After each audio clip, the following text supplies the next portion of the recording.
welcome to MeowMix, the Carolina Panthers podcast. My name is Steven. My name is Jerry. And the season is effectively over. Panthers have just lost the game that eliminated them from contention, 30-24 to the Tampa Bay Buccaneers. We got a lot to talk about in this game, but the Panthers did have a chance at the end. A series of errors prevented them from really even taking a real shot at it, but I know the Panthers gave up in the end. They gave up 20 points in that fourth quarter. 20 points. Yeah. Well, as we discussed in our preview, and as everyone honestly in the entire NFL, even people that don't know the NFL knew, the secondary was going to be a big problem in this game. Mm-hmm. We were hoping to patch it together. Could not do that. And Tom Brady throws for well over 400 yards. Mike Evans just absolutely torched whoever was on him. Didn't matter if it was Keith Taylor. Didn't matter if it was C.J. Anderson. Josh Norman barely played.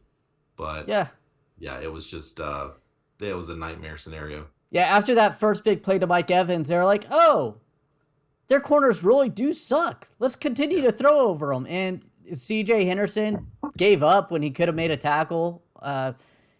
They were getting burnt left and right. Like, why didn't El Coco switch over to having a safety deep on over Mike Evans at all times?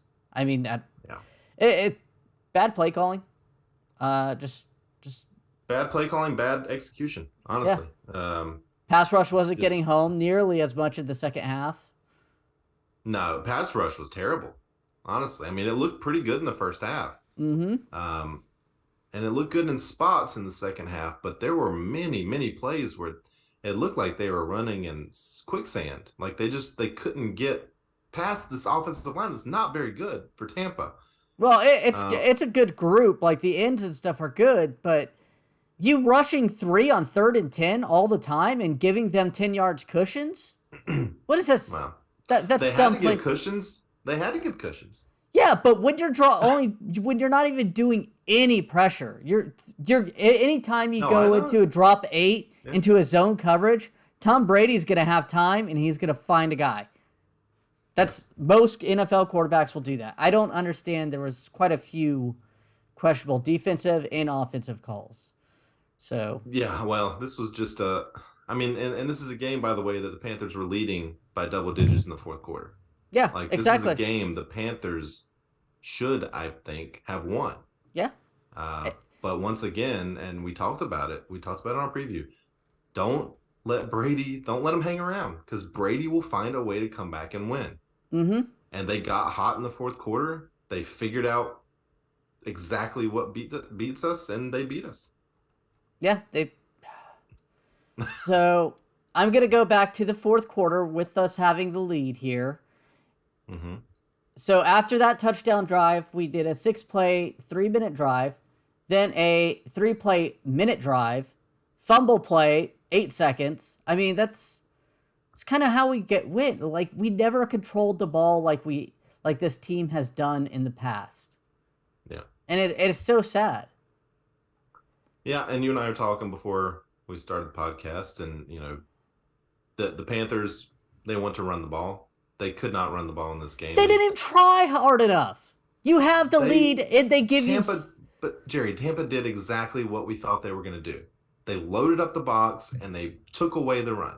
That's what good teams do. And Tampa may be not a great team, but they're division champions. They did exactly what they had. The same thing that Pittsburgh did. They took the run away. We could not run the ball. They didn't try to run the ball. That's my problem.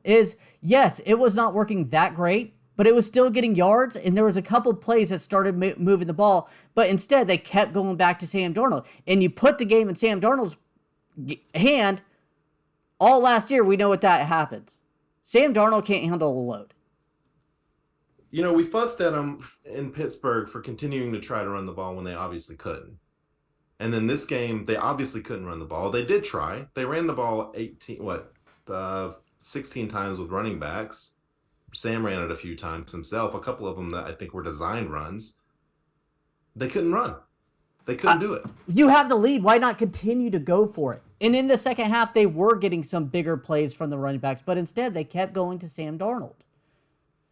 And I'm fine if it was a different quarterback, but we know what They Sam had a Darnold long is. of 7 yards. They Yeah. did not have any big runs. They had a long run of 7 yards. But they started moving the ball. That's what I'm saying. Like, yes, you get 5, you get 4, but every time you throw it on first down and it's an incompletion, you get 2nd and 10. You get it, have to throw it again, and you get 3 yards, so it's 3rd and 7. It doesn't. And not only that, Yeah, I mean, it doesn't just bleed the clock when you have the lead. yeah. Every time this team does this, it loses this whole season. When Ben McAdoo gets into his head thinking, I'm going to pass 35, 40 times a game, we lose. We had the lead up into the 4th quarter, so there's a huge marks. We almost did 37 passes to 22 runs, and 2 or 3 of those were Sam Darnold running for his life runs. Yeah. No, I mean, you can't pass the ball 2-1 on this team. They did not run the ball effectively at all. Whether that's scheme, whether that's they just didn't try. I mean, obviously you can look at the numbers. A lot of those passes from Darnold did come in the 4th quarter, but a lot of them came in the first 3 quarters as well, where the Panthers were building a lead. That was in the first quarter. Where the Panthers were building a lead, Jerry. We had 13 passes they were to up 6 by runs. 11 points in the 4th quarter. They did that by throwing the ball. They did it by throwing the ball, but both sides of your mouth, because they took a lead into the 4th quarter by throwing the ball. Sam was playing really well. Yeah. And then this mistake started coming. And because Sam Darnold always has those mistakes, though. When the game is on the line, you cannot trust Sam Darnold. As well as he's played, this, and that's why I wish they would have really tried to force the run. And they just refused to try to do that. It would have been great if they could have run the ball. It would have been They great. didn't try, though. That's my point. What?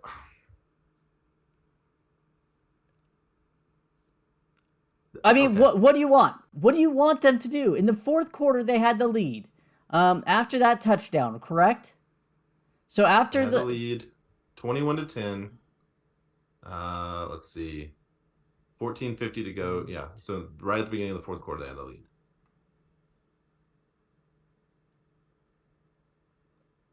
So I'm just trying to find the actual. So I'm looking at. So the play after they're up 21-16. Okay, they're up 21-16. First play, 1st and 10. Darnold pass to Ian Thomas for 9 yards. Okay, good pass, short pass, effectively a run play, right? It's a very short pass. Then that D'Onta Foreman runs for a 1st down. Sam Darnold pass left for 6 yards. Okay, that's effectively a run play. 6-yard pass. D'Onta Foreman up the middle for -1 yards. Then a penalty. Then you're in 3rd and long and bad pass. Okay. Okay, and then let's go to the next drive. We're down 21-24 because our defense gave up another huge So touchdown. we're down now. We're down in the 4th quarter. We're down 6 minutes left. Sam Darnold, pass incomplete. Sam Darnold to Chuba Hubbard for 6 yards. Sam Darnold, incomplete punt. Next drive. Fumble. Sam Darnold, fumble. Recovered by Tampa Bay. And now at this point, you have to play. At that point, you're down 30-24. It doesn't matter. And you have like less than 2 minutes left, so yes. I mean, you look at some of those passes, though. Some of those passes are effectively runs, and they were successful. There's only 2 or 3 passes in there that didn't work in that 4th quarter. Are you going to give up a 6-yard pass for a 4-yard run? Because I think you could have chewed the clock more and drained out. Because Tampa Bay was hot too. That was part of my problem with going, because you're shortening the game for yourself, or you're making the game longer for them when you have the lead. Yeah, I mean, 3rd and 5. Again, so the only real one in the 4th quarter that we had the lead, right? The only real one that I think you could even question is the 3rd and 5 play at our own 42. That's after a delay of game, and it's 3rd and 10. Are you running the ball there? Because I don't see any other ones really there where they should have run in the 4th quarter. I think you throw 40 attempts to less than 20 attempts running the ball is a recipe for disaster. It went away from what this made this team. And after that first drive, I felt like they went away from it again. Yes, they made some big key plays. They kept scoring, though. Did they? They scored 24 points. We went after we went up 14 points. It was 24 points should have won this game. 14 to nothing. Yeah. We scored 10 points after that. Okay. 14 to nothing. The first series after 14 to nothing. Direct snap to Chuba Hubbard. So they did a stupid little trick play, right? They do a direct snap to Chuba, and then it's like an end around, whatever. And then it was effectively a run to DJ Moore. Then it's a run, Deontay Foreman for 3 yards. Then it's Chuba Hubbard up the middle for 7 yards. And then it's a punt. So that's all runs, that next possession there. Then the next possession is a fumble by Sam Darnold. And then you're basically with a minute left in the second half.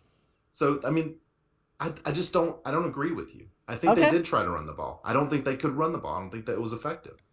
I think they did try, though. We agreed to disagree. I don't think they tried to run enough. I think situationally, where they passed, it made sense. I mean, you look at the final numbers, and it looks crazy, right? But when they were throwing the ball, it was effective, and they were scoring. And then, of course, the Sam Darnold, collapse, fumbling, turning it over, 2 fumbles, a bad interception, another one that if it wasn't tipped at the line, I'm pretty sure it would have been an interception. It was a terrible pass. So that's where you get. I mean, that's what you get, right? And I've seen people on Sam Darnold's not the problem. Well, 3 turnovers. He's not the problem. 3 turnovers. 3 turnovers. He is a problem. I think all 3 of those turnovers gave them 2 touchdowns and a field goal. And one of those you could probably say was Bozeman, right? It's a bad snap. Sam wasn't ready for it. But Sam should have fallen on the ball. He should not have tried to pick it up and make a play, right? And that's where Sam gets in trouble, is trying to make a play when there's nothing there. So, but yeah, I mean, this, it was a strange game to watch from a Panthers fan's perspective, because like you're saying, our strength is running the ball. And when we have lost, we have not been able to run the ball. And they avoid it. They avoid running the ball on first downs. They avoid running the ball on 2nd and 6, or, get those short yards. It frustrates me. It frustrates me because this team has been able to run the ball. And yes, at the beginning, I don't think they really tried as hard as they should have to dictate the run over this team. Because Sam Darnold is best when he's able to play off that run. I agree. I liked that they came out on the first drive not running the ball. I thought that was smart, because that's exactly what Tampa was expecting. And those first 15 plays are usually all scripted anyway. So they had a plan to come out, and they went right down the field and they scored, right? Mm-hmm. And then the next drive, or a couple of drives later, I guess, they went down the field and they scored. So I don't know. It's hard for me to.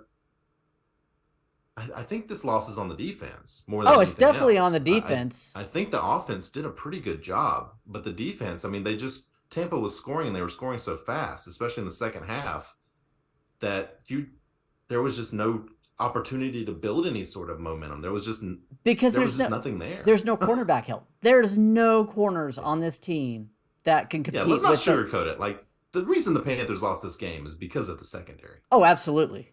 Yeah. Because Mike Evans torched anybody who covered him. And Chris Godwin, I mean, he had 120 yards. I didn't even realize how bad. It was an afterthought. Like, you can't cover him. They could not. J.C. Horn means so much to this team. This offseason, even though we signed Jackson in the offseason, we need to sign another corner, because Jackson's always hurt, and no matter what, once he's hurt, there's no one on the other side. C.J. Henderson has been garbage. He's had a couple good games, but for the most part of his career, we gave up a third and got trash. Yeah. I mean... And we gave up our best tight end at the time. Yeah, I mean, the secondary is a problem. J.C. Horn, as good as he is, injury always concerns. seems to be injured. And Dante Jackson. Jackson, same way. I mean, you can't have your 2 best corners always on the bench because they're hurt. So, I mean, would it shock me if they go out and, spend a high draft pick on a corner again this year? Wouldn't shock me. And maybe that's needed. I don't know. We need an edge rusher, a quarterback, another We corner. need a lot of things, man. We need a lot of things. This team is not a quarterback away.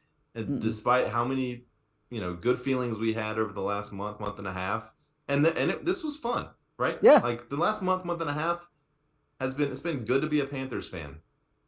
But this is, you go up against a team in the Tampa Bay Buccaneers who have a championship level quarterback, who have a team that's been there before, lots of veterans. I don't think they're particularly well coached, but they had a good game plan today, at least defensively, uh, to shut down our run. And then once they figured out that nobody could stop Mike Evans, they just kept going to him. well, not only that, I mean, once we couldn't get pressure on Tom Brady, we still were doing Yeah. zones, and Tom Brady is going to chew up a zone. Tom Brady is the GOAT. There's no jokes about that or anything. He is 40 Oh, yeah. something years old, and he still can throw great. Once you don't get He pressure on looked him, amazing. and you don't rattle him, he's going to pick you apart. And that's And what they he did. had to play zone because they couldn't play man. Because when they played man, they got beat. Then they play zone, he just picks you apart on the inside. And they probably should have scored a lot more points because those rookie tight ends he was throwing to were terrible. Yeah. They were dropping passes, they were running the wrong routes, they weren't running through routes. I mean, I think this score maybe could have been worse, especially in the fourth quarter. They gave up some, but we stopped the run. It seemed like, was that our game plan? Was to stop the run? That seems like a bad game plan for us against Tampa Bay. Yeah, really does. Right? It should have put been all the pressure on Tom Brady. Personally, it should have been hit Brady as many times as possible. Yeah, they should have been selling out the blitz. Just because Brady wants to get rid of the ball fast. He doesn't want to get hit. He's 45 years old. He doesn't want to get hit. And the amount of times that we saw them only rushing 3, it's insane. It's Why? Stupidity. I know our corners aren't good, but making him to hurry throws is how you help out that secondary. Yeah. And that's where we saw the mistakes. Mm-hmm. That's why we were up 14-0 is because we were getting to him. Yeah. Yeah. I really was hoping to go to the one. playoffs. I mean, I'm just so frustrated with this team, the way they played today. And it wasn't necessarily the players, except for the corners, and I think Sam Darnold, had a couple mistakes, but I'm not really... Those I expect from him, as weird as that sounds. I expect him to underthrow a touchdown pass and make an interception, or a fumble where he should just hop on it, instead tries to pick it up and it goes to the other team.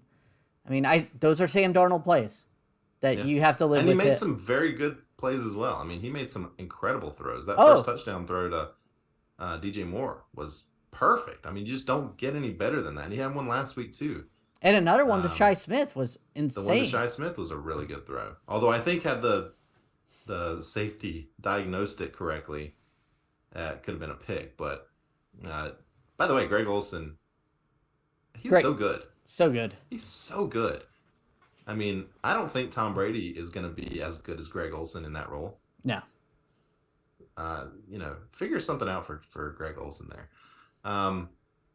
All right, so I mean, Tampa goes to 8-8, and they're going to be in the playoffs. They're going to host, the Cowboys or the Eagles probably in round 1, and who knows? But oh man, you want to look at some stats here, Jerry, or what? Yeah, we'll go ahead and start looking at some stats. As sad as they may make us. Hey, I mean, the stats don't look terrible for the most part. Sam, 23 of 37, 341 yards, 3 touchdowns. Interception, did also have 2 lost fumbles, 3 fumbles total. Lost 2 of them. The turnovers, I mean, were the killers, obviously. Deontay Foreman, 13 carries, 35 yards. Darnold, 5 for 20. Chuba, 3 for 12. And then they give Laviska Shenault 1, but I think it was probably one of those screen passes. That they count as runs. So 22 rushes for 74 yards for the Panthers. Receiving wise, DJ Moore, 6 catches, 117 yards, and a touchdown. He was phenomenal today.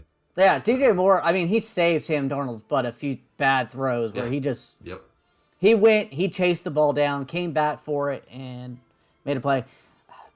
Guys, DJ Moore's number one. Unfortunately, Yeah, he's been left with some bad quarterback play. He is legit, and he's got 7 touchdowns on the season now. That to me was his biggest flaw, was just he would never get into the end zone. I think 4 was his career high up to this point. So 7 now, that's good. I mean, he's there. Shi Smith 4 for 70 with also a touchdown. Chuba 3 for 53. Tommy Tremble 3 for 33. Giovanni Ricci 1 for 32. Terrace Marshall 2 for 15. Thought Terrace Marshall could have been involved more in this game. He had a touchdown pass, except it was a great play by the corner who slapped it away. Yeah. I mean, I think if Sam gets like another yard on that, that's a touchdown. But really good play by the defender. LaVisca 2 for 13, and then Ian Thomas 1 for 9. So yeah, decent day for the tight ends here.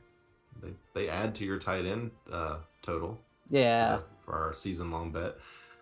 Looking at the defense here, Frankie Luva, I thought, had a really good game. 13 tackles, had a sack, 3 tackles for losses.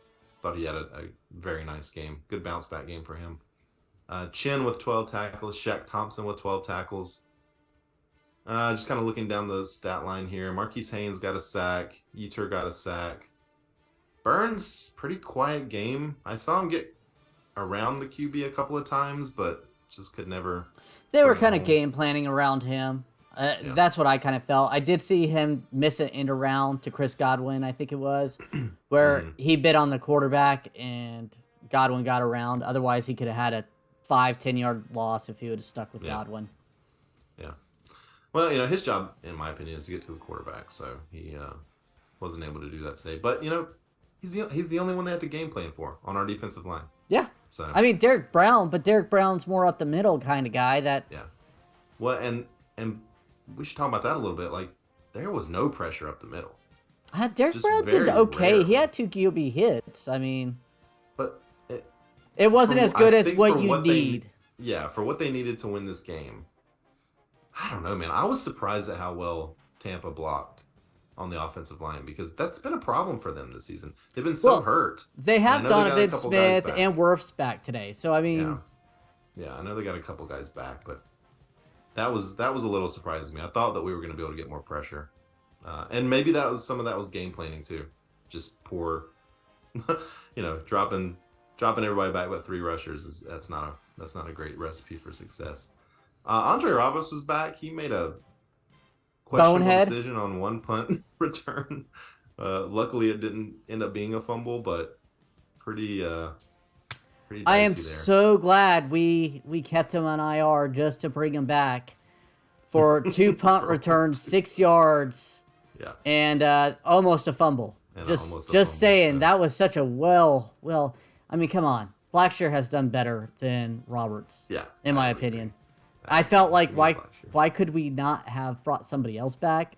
I mean, brought maybe another cornerback instead of bringing him back from IR. Yeah, I agree. Eddie P was 1 for 1 on field goals, 3 for 3 on extra points. Got bailed out by a delay of game. Got bailed out on 1. Although, did he miss it because he heard the whistles? And I don't know, who knows. But Hecker had a really good game today. Did have 1 touchback, but 3 punts inside the 20. Thought he's a weapon, man. He's good. I hope they figure out a way to. Was he on a 1-year deal or no? Hecker's on a 2 or 3 year deal. Okay, good. All right, looking at the Bucs here. Tom Brady, 34 of 45, 432 yards, 3 touchdowns. Also had a rushing touchdown.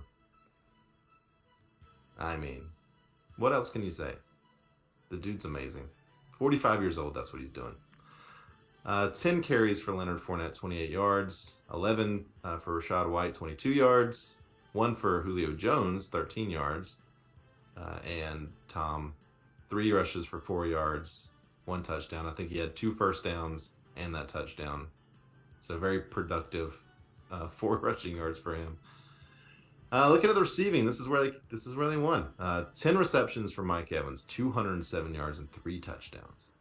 Just an absolute destruction of our. And we see this every once in a while, usually from an NFC team, where we just get absolutely burned by a wide receiver. And today, Mike Evans. Yeah, they figured it out. I mean, C.J. Henderson and Keith Taylor are not starting caliber corners. They might not be backup caliber corners. I mean, they're not good. Keith Taylor, especially. I mean, I think that guy could be out of the league. And what's really weird is he played well last year, his rookie season. Yeah. This year he had a decent game last week. Looked bad the week before, but he had a decent game last week. Chris Godwin, as you mentioned, 9 catches, 120 yards. And I feel like they were all 9 of his catches mattered. Like they were all move the chains catches or get close to a first down catches. He didn't have any big catches, but he was very needed in this game for them. Russell Gage, 3 for 33, and Rachaad White, 5 for 26. Leonard Fournette, 4 for 19. Cade Otton, one of their tight ends that dropped a lot of passes, 2 for 17. Julio, 1 for 10, and then Kieft did not. He had 1 target, no catches. And that was one where I think bounced off his hands as well. Levante David led the Tampa Bay defensive tackles with 8. Shinoka with 7. Devin White with 7 as well. Antoine Winfield had a sack. Anthony Nelson had a sack. Let's see, who had the interception? Sean Murphy-Bunting had an interception for them. Yeah, I mean, they are opportunistic, Tampa Bay was. And they dominated. They dominated when they needed to. They made the plays that counted. They realized that our secondary was not strong and that our defensive pressure was no longer getting to him because they were tired, because they've been out there. The offense never controlled the ball, so they just picked him apart. And then anytime they saw man on Evans, they went deep, and he won every time. Yep, every time.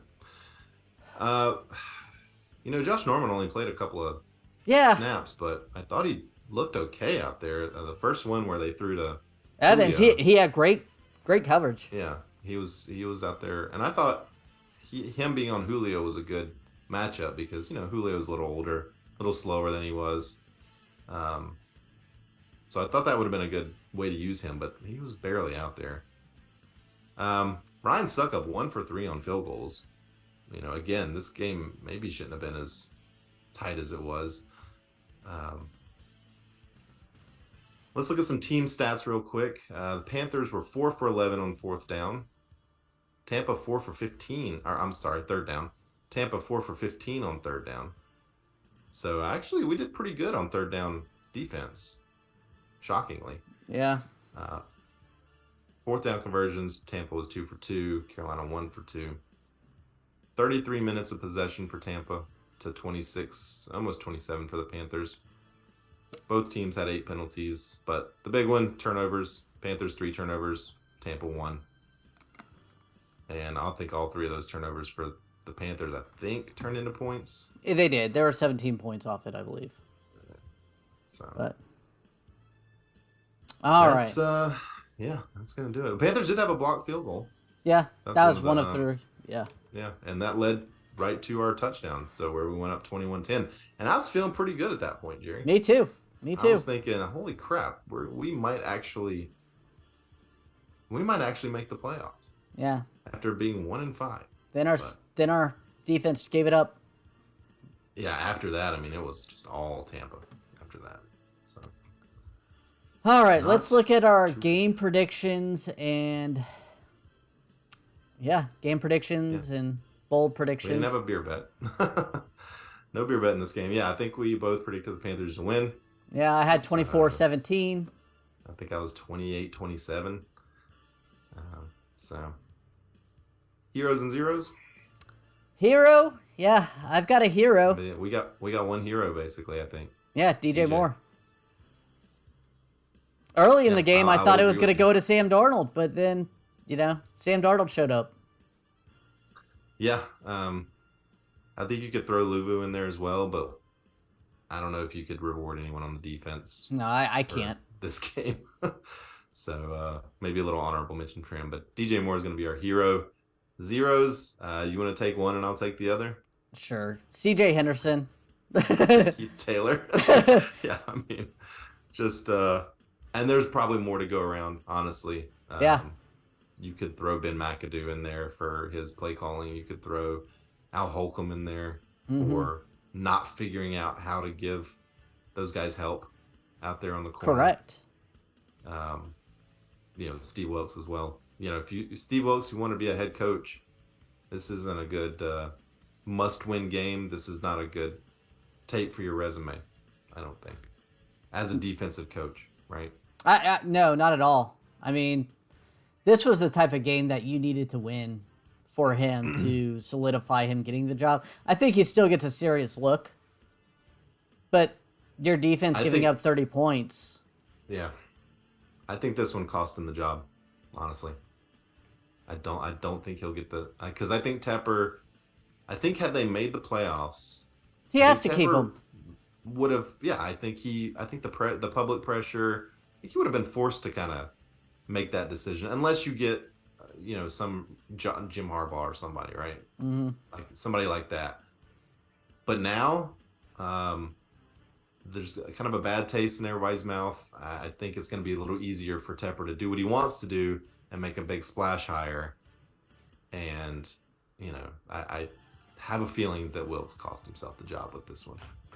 Yeah. Whether that's right or not. Right. And I think the defense showed up and the offense couldn't move the ball or something. I think that could have swayed it the other way. But you could have said something there, but with this losing 20 points in the fourth quarter, your defense couldn't stop a nosebleed in the fourth quarter. Yeah, with basically you. I mean, this was a Matt Rule style loss. Yeah. Although I don't think Matt Rule would have been up by 11 in the fourth quarter. Yeah. But it did feel like that fourth quarter felt very Matt Rule-ish, honestly. It really did. Just mistakes, players that didn't look like they were giving 100%, depression from the fans. Yeah, depression. And even still, I want to talk about this real quick. And just give a little props to the punter for Tampa Bay. Oh, God, that was so good of a play. Like, hats off to that dude, man. I was like, yes, we're going to have like 40, get it on their 40 or 50. Or they could have picked up the ball. I mean, why? So Greg Olson and Burkhardt, I guess, they were mentioning it. They you have to sell out for the punt block, right? Yeah. The Panthers didn't. We had guys taking bad angles on a punter. I mean... but why didn't the guy on the right side, if you're facing the punter, the guy on the right side, the defender, why wasn't he rushing the punter? I think he was. I think he took a bad angle. I don't think he was. I think he was running downfield with the punt blocker or the. We'd have to go back and look at it. But I think had he been rushing the punter, that he'd have had a good chance to pick that ball up. Yeah. And run it in, or at least tackle the punter.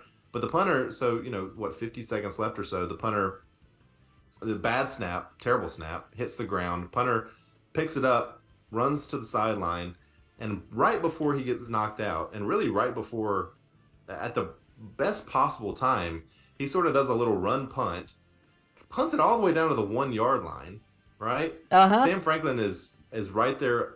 Could have blocked it had he maybe jumped, dove, I don't know, but anyway, they throw a flag on it because there's an illegal man downfield, because of course there was. Like this, it's a completely broken play. That is not a special teams design play where your linemen are thinking stay here. Right, and then so they have to punt it again, and then of course the next punt is perfect. And Andre Roberts, man. Yeah. But man, that was a game-saving play for them, because that easily could have gone the other direction. Easily. Yeah. And I think had the punt team been lined up for a punt block, I think it would have gone the other direction. So, I don't know, man. All right, well, let's look at the other NFC South games real quick here. The New Orleans Saints beat the Philadelphia Eagles 20-10. Yeah, that team's nothing without Jalen Hurts. Yep. And Philadelphia now in real danger of not even winning the division. If they lose next week and Dallas wins, then they will lose the division.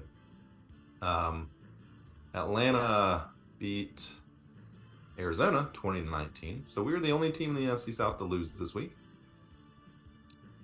We are all, I think, 6-10 except for Tampa. Yeah, we have the 8th pick in the draft currently. Mm-hmm. Looks like we could only get up to maybe 6. That's if Atlanta and the Rams win next week and we lose. So. Yeah. New Orleans, they don't have their pick anyway, so it doesn't matter for them. Oh, New Orleans is 7-9. Sorry. Yeah. Yeah, I mean, it would be nice for the Panthers to move up a little bit. Now that we are officially in F it, we need to lose the rest of the season mode. I hope we don't win next week. I'm really rooting for the Saints next week. Yeah, I am too. But as usual, we play the Saints at the end of the season in a position where we could move up. Because if we win next week, we could potentially drop down to 12? I don't know. I don't know how. I'd have to look at it, but there's 7 and 9 are Tennessee, New Orleans, Cleveland. So yeah. And Seattle has 7, New York has 7, Pittsburgh has 7, Green Bay has 7, Washington has 7. So we want to stay at 6 wins now. Do what? So we want to stay at 6 wins. Yeah, we would now. definitely want to stay at 6 wins because I don't know how the tiebreakers work, or what I know how the tiebreakers work, but I don't know what the tiebreakers are for everyone. So it's quite possible if we win that we could drop into the teens. I mean, it's possible. Well, we have less than a minute before we have to sign off or get disconnected. Thank you for listening. If you like the show, please let your friends know. Please follow us on Twitter at MeowMix Podcast. If you have any questions or comments, you can email us at mailbag@meowmixpodcast.com. If you leave us a 5-star review with a comment on Apple Podcasts, we'll read it on our show. Please like and subscribe on YouTube. We'll be back next in the middle of the week to preview Panthers Saints. Until then, everybody stay safe out there. Happy New Year and keep pounding.